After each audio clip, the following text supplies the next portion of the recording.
Hello, traders. FX Pip Collector here. Today is Thursday, August 22nd. I'm going to be analyzing the US dollar Canadian, starting on the monthly, working my way all the way down to the 1 hour time frame for the full top down analysis.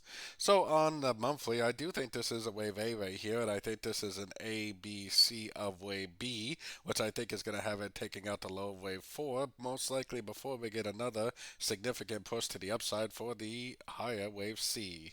So taking it down to the weekly time frame.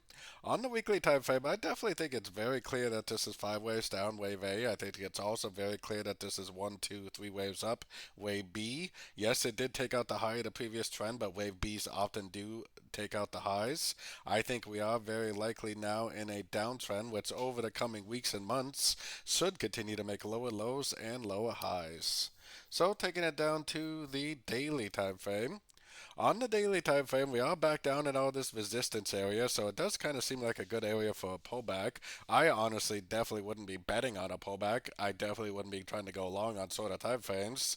At some point, it probably is going to make like a 3, 4, 5 like this, then break structure, and then that will probably be the beginning of a bigger crescent for a wave 2.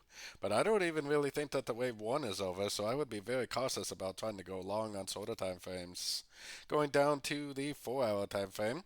If anything, I think we're in a wave 3 right now. I think this is a 1 2 and this is a wave 3. So even if it does go up, it's probably just going to be another corrective wave 4 and probably another push down for a wave 5. And for me, trying to trade long for a wave 4 is definitely not a desirable trade. I would much prefer to just wait for the end of a crescent to go short again for the continuation of this downtrend. So taking it right down to the 1 hour time frame. Now, like I said, I've definitely been looking for shorts. If it goes up and breaks this structure right here, and you are a short time frame trader trading below the 1 hour time frame, then when it breaks structure, you could definitely look for longs in this wave 4 if you desire. Like I said, I would much prefer to just wait for the wave 4 to be over. I mean, it probably would only last a couple days. Then I would prefer to try to go short again for the continuation of the downtrend.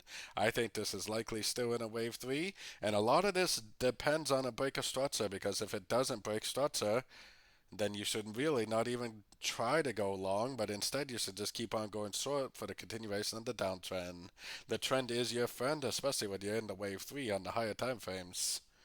So don't forget to join my free Discord channel, which is linked down here in the corner. And as always, thank you and happy trading.